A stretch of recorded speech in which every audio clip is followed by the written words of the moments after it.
शुरू करें। सभी पत्रकार बंधुओं को नमस्कार। मैंने पहले भी बताया था कि किस तरह से जेल के अंदर 3 बार के प्रचंड बहुमत से निर्वाचित दिल्ली के 2 करोड़ लोगों के मुख्यमंत्री अरविंद केजरीवाल जी के साथ भारत सरकार के इशारे पर, देश के प्रधानमंत्री के इशारे पर प्रताड़ना की कार्रवाई की जा रही है, उनका मनोबल तोड़ने की कार्रवाई की जा रही है और बार बार जो एक न्यूनतम अधिकार और सुविधा किसी को भी मिलती है वो भी छीनने का प्रयास किया जा रहा है और खुलेआम छीना जा रहा है। और आज जो मैं जानकारी आपको देना चाहता हूं वो शायद तिहाड़ जेल के इतिहास में कभी नहीं हुआ होगा। प्रधानमंत्री जी के अगुवाई में वो काम हो रहा है इस देश के अंदर जो संभवतः तिहाड़ जेल के इतिहास में कभी नहीं हुआ होगा। वो काम हो रहा है। जाहिर सी बात है, अधिकारी तो एक मोहरा है, उसको जो ऊपर से उनके आका आदेश देते हैं तो वो काम वो करते हैं। अब मैं मुलाकात के संबंध में बताता हूं। जेल मैनुअल ये कहता है, जेल का नियम ये कहता है, जेल का नियम 602 और 605 ये कहता है कि किसी की भी मुलाकात फेस टू फेस कराई जा सकती है और यह अधिकार जेल प्रशासन को होता है। इसका बाकायदा नियम है, आप लोग पढ़ लीजिएगा, उसकी कॉपी भी दे दे रहा हूं। 602, 605 के तहत जेल प्रशासन मुलाकात करा सकता है। अरविंद केजरीवाल जी की पत्नी आप सब जानते हैं, उनका परिवार चिंतित है, परेशान है, मां बाप दोनों बीमार हैं। हालचाल जानने के लिए, बताने के लिए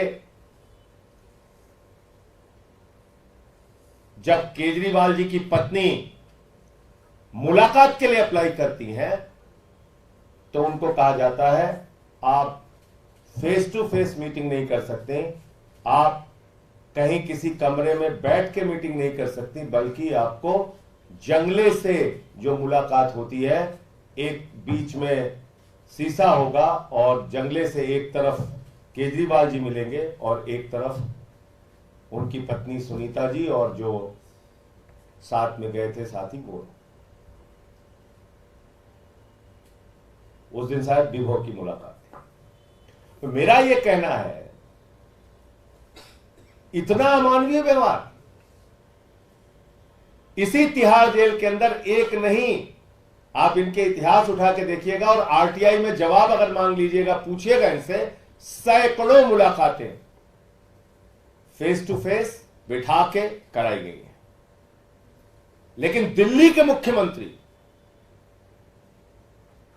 की मुलाकात उनकी पत्नी से एक अमानवीय तरीके से, अपमानित करने के उद्देश्य से, उनके मनोबल को तोड़ने के उद्देश्य से कहा गया कि जंगले में आपकी मुलाकात होगी। और मैं आपको जिम्मेदारी से कह रहा हूं, जिम्मेदारी से, खूंखार अपराधियों की भी मुलाकात बैरक में होती है। मैं जिम्मेदारी से इस बात को कह रहा हूं। इसका खुलासा आप सवाल पूछिएगा तो मैं समय आने पे इसका भी खुलासा करूंगा। बहुत बड़े खूंखार अपराधियों की मुलाकात भी बैरक के अंदर होती है। और दिल्ली के 3 बार के मुख्यमंत्री की मुलाकात उनकी पत्नी से जंगले के उससे कराई जा रही है। अब आ जाइए पंजाब के मुख्यमंत्री का मामला। पंजाब के मुख्यमंत्री की मुलाकात के लिए आवेदन किया जाता है। सुनिएगा, बहुत बहुत बढ़िया बात आपको बता रहा हूं। उनके साथ मेरा नाम डाला जाता है कि पंजाब के मुख्यमंत्री आदरणीय भगवंत मान जी और दिल्ली के सांसद संजय सिंह जी की मुलाकात कराई जाए। हमारे जो वकील साहब अप्लाई करते हैं उनको टोकन नंबर दे दिया जाता है। टोकन नंबर बता रहा हूं आपको, 4152 टोकन नंबर दे दिया जाता है कि संजय सिंह की मुलाकात और भगवंत मान जी की मुलाकात टोकन नंबर 4152 पे होगी। यह संभवतः 9 या 10 तारीख को मिल जाता है। वो सारे कागजात अभी आपको दे देता हूं। अचानक मुलाकात के एक दिन पहले रात में मेल आती है और एक मुख्यमंत्री की और एक सांसद की मुलाकात को कैंसिल कर दिया जाता है। और क्या कहा जाता है कि आपके सुरक्षा की दृष्टि से आपकी मुलाकात इतनी शॉर्ट नोटिस पे नहीं कराई जा सकती। यानी कि जब भगवंत मान और संजय सिंह को अप्लाई किया जा रहा था उस समय जेल प्रशासन को और भारत के प्रधानमंत्री को यह पता नहीं था कि भगवंत मान कौन है। एक राज्य का मुख्यमंत्री मुलाकात के लिए अप्लाई कर रहा है। देश की सरकार को नहीं पता, मोदी जी को नहीं पता भगवंत मान कौन है। चलो संजय सिंह कौन है नहीं पता, मान सकते हैं, लेकिन एक भगवंत मान जो एक राज्य के मुख्यमंत्री हैं वो अप्लाई कर रहे हैं। आपको पता ही नहीं कि किसका आपने टोकन नंबर इश्यू कर दिया। भगवंत मान का टोकन नंबर मिला 4152 और शाम को ही उसी दिन कह दिया गया सुरक्षा कारणों से आपकी मुलाकात नहीं कराई जा सकती। यह काम हुआ और हमारी और भगवंत मान की मुलाकात को कैंसिल कर दिया गया। अब तीसरी घटना बताता हूं। 602, 605 के तहत कहा गया कि भाई आप सुरक्षा कारणों से कह रहे हैं, आप ठीक है, आप फेस टू फेस मुलाकात कराइए, एक निर्वाचित मुख्यमंत्री है। तो कहा गया नहीं साहब, पंजाब के मुख्यमंत्री और दिल्ली के मुख्यमंत्री की मुलाकात भी जंगले के आर पार बैठ के ऐसे ही होनी है और किसी भी तरह से आपकी मुलाकात फेस टू फेस फिजिकल मुलाकात नहीं कराई जाएगी। मैं पूछना चाहता हूं तिहाड़ जेल के प्रशासन से, मैं पूछना चाहता हूं भारत के प्रधानमंत्री से, मैं पूछना चाहता हूं देश के गृह मंत्री से, एक उदाहरण बताओ जब से तिहाड़ जेल बनी है, एक नाम बताओ कि किसी निर्वाचित मुख्यमंत्री की मुलाकात किसी निर्वाचित मुख्यमंत्री से ऐसे आपने कराई है। एक नाम बताइए ना आप। मैं जानता हूं कितने लोगों की मुलाकात वहां पे फिजिकल होती है, ऑफिस में बिठा के कराया जाता है। एक नाम बताइए जब से ये तिहाड़ जेल बनी है, एक नाम बताओ प्रधानमंत्री जी, एक नाम बताइए अमित शाह जी। आप अरविंद केजरीवाल जी को अपमानित करना चाहते हैं, आप भगवंत मान जी को अपमानित करना चाहते हैं, आप केजरीवाल का मनोबल तोड़ना चाहते हैं, इस तरीके से उनके परिवार को अपमानित कर रहे हैं। उनसे मिलने के लिए एक मुख्यमंत्री जा रहा है उसको अपमानित कर रहे हैं। बड़े से बड़े अपराधियों की मुलाकात तो आप कराते हैं आराम से बिठा के, और केजरीवाल की मुलाकात जो 3 बार दिल्ली की जनता ने चुना है, मुख्यमंत्री है, पंजाब के मुख्यमंत्री है भगवंत मान, उनकी मुलाकात आप कह रहे हैं कि नहीं जंगले से होगी। और मेरी मुलाकात, मैं दिल्ली का सांसद हूं जो पहले अप्लाई किया 4152 टोकन मिला, मेरी मुलाकात उन्होंने कैंसिल कर दी। अब सिर्फ भगवंत मान की मुलाकात करा रहे हैं, वो भी जैसा मैंने आपको बताया मेरी मुलाकात कैंसिल कर दी। मैं दिल्ली का सांसद हूं, दिल्ली की जेल में दिल्ली के मुख्यमंत्री से मिलने की इजाजत मुझे नहीं है। तमाशा बना रखा है आपने। देश का कानून, देश का नियम, देश का संविधान, इसको आपने रद्दी की टोकरी में डाल दिया प्रधानमंत्री जी। इतना अत्याचार, इतनी तानाशाही, इतना जुर्म, इतना अहंकार।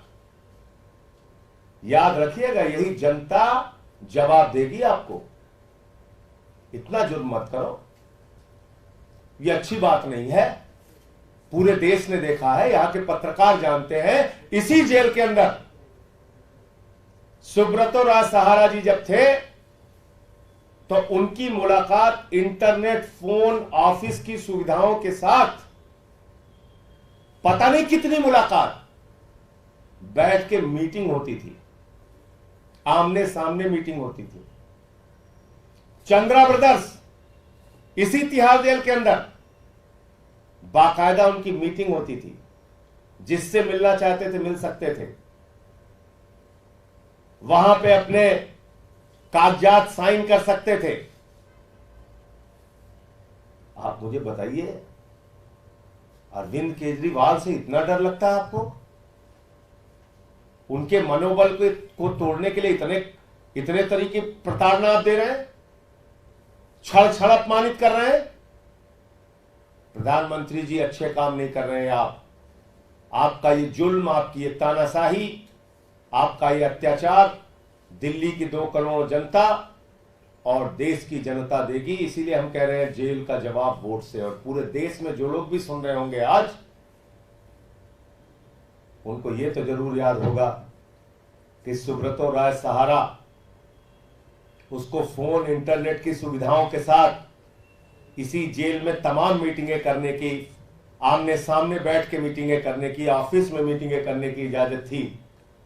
लेकिन केजरीवाल को, चंद्रा ब्रदर्स को इजाजत थी, लेकिन केजरीवाल को वो इजाजत नहीं है। क्यों नहीं है? क्योंकि आप सोचते हो कि केजरीवाल का मनोबल तोड़ा जाए। लेकिन केजरीवाल, अरविंद केजरीवाल उस शख्स का नाम है जिसने IRS की नौकरी को लात मारकर देश सेवा का संकल्प लिया, जिसने सिद्धांतों की बात आई तो 49 दिन की सरकार से मुख्यमंत्री पद से इस्तीफा देने का काम किया। लेकिन आज लड़ाई लोकतंत्र को बचाने की है, संविधान को बचाने की है। और इसलिए मैं कहना चाहता हूं प्रधानमंत्री जी और अमित शाह जी, आप दोनों से कहना चाहता हूं, जो एक संवैधानिक अधिकार है, लोकतांत्रिक अधिकार है, कानूनी अधिकार है, जेल के नियमों के तहत अधिकार है, उन अधिकारों को छीनने का काम मत कीजिए और अपना नाम हिटलर शाही के रूप में दर्ज कराने की कोशिश मत कीजिए। क्योंकि दुनिया में जितने हिटलर हुए उनका अंत किस रूप में हुआ, ये पूरी दुनिया के सामने है। मुझे इतनी बात कहनी थी। आपका कोई प्रश्न हो तो आप पूछ सकते हैं। कौन से जेल मैनुअल रूल की आप बात कर रहे हैं जिसके तहत फेस टू फेस? 602, 605। क्या कारण बताएगा कि किस आधार पे आपको अनुमति नहीं मिली? क्योंकि दोनों का नाम तो एक ही साथ याद है, एक ही साथ अनुमति मांगी गई। 4152 टोकन नंबर भी मिला था, फिर कैंसिल कर दिया। कैंसिल करने का कोई कारण नहीं बताया गया। कैंसिल करने का कोई कारण नहीं बताया गया। कैंसिल करने का कोई कारण नहीं बताया गया। सर, इसके अलावा लगातार, और मेरा ये कहना है कि आप चलो मेरा कैंसिल भी कर दिया, एक मुख्यमंत्री की मुलाकात, इतना तो बताइए कि तिहाड़ जेल में कब ऐसी मुलाकात आपने कराई है? एक उदाहरण दीजिए कि हां, सन इतने में एक मुख्यमंत्री आया था जिसकी मुलाकात हमने ऐसे जंगले में कराई थी। ये तो बताना चाहिए ना। प्रधानमंत्री जी और गृह मंत्री को ये तो बताना चाहिए, जिस आदमी को Z+ की सिक्योरिटी का मिली हुई है, पंजाब जैसे राज्य का मुख्यमंत्री है, ऐसे व्यक्ति की मुलाकात आप कब, क्यों, किस वजह से इस तरह से आपने मुख्यमंत्री की मुलाकात कराई?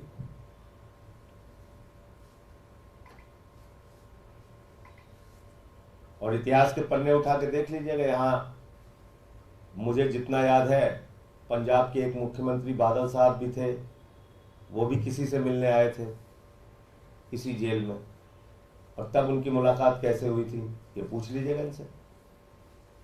इतना तो बनता है ना। पंजाब के मुख्यमंत्री बादल साहब, मेरी जो जानकारी है, इसको सही कर लीजिएगा आप लोग, पंजाब के मुख्यमंत्री बादल साहब इसी जेल में किसी से मिलने आए थे, और उनकी मुलाकात कैसे कराई गई थी ये पता कर लीजिएगा।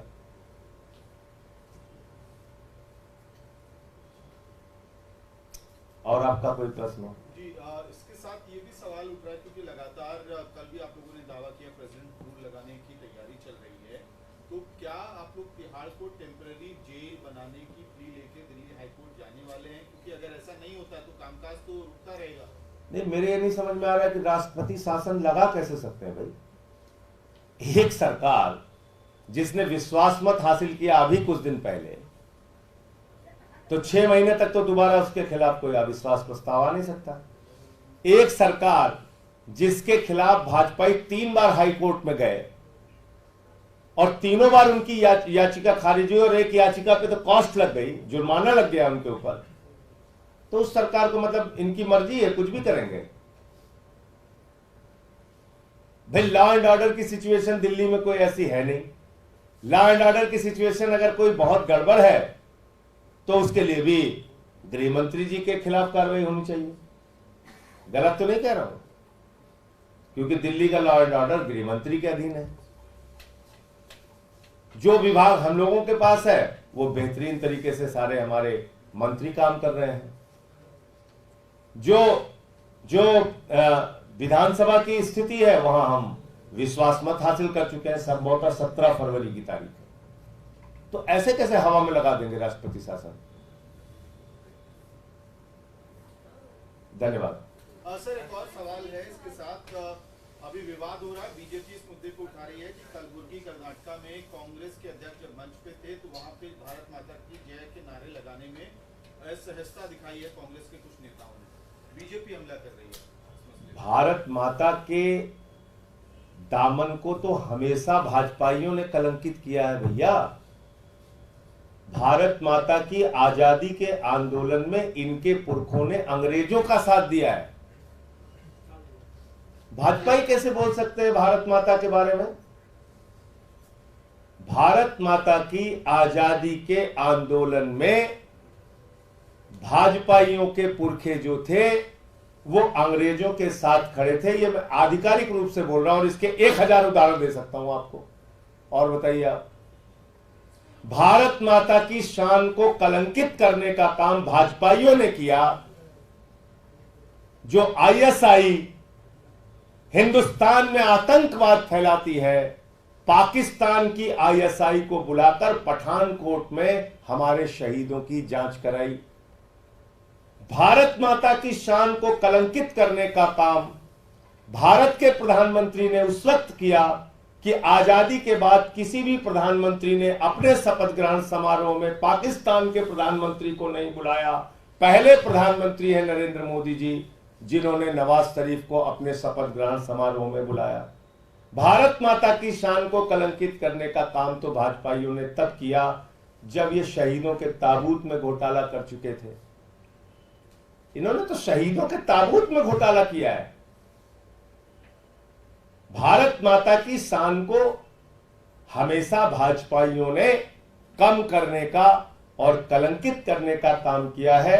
भारत माता के गौरव को, भारत माता के सम्मान को बचाने के लिए इस देश का एक एक नागरिक तैयार है, लेकिन भाजपाइयों से उसके लिए कोई प्रमाण पत्र नहीं चाहिए। मैंने कई उदाहरण दे दिए आपको।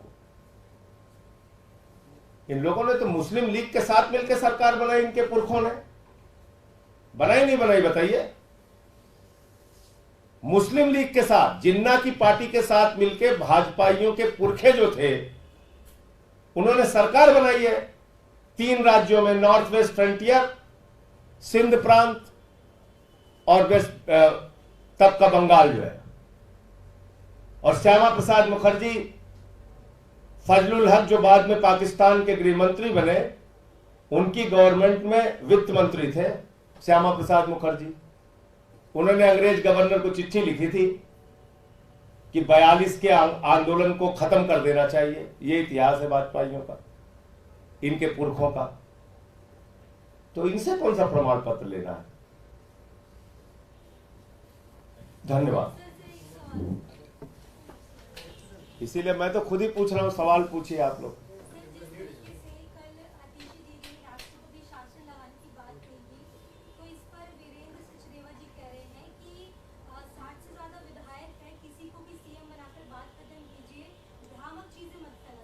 भाई वीरेंद्र सचदेवा कौन है? उन्होंने थोड़ी बनाया है मुख्यमंत्री।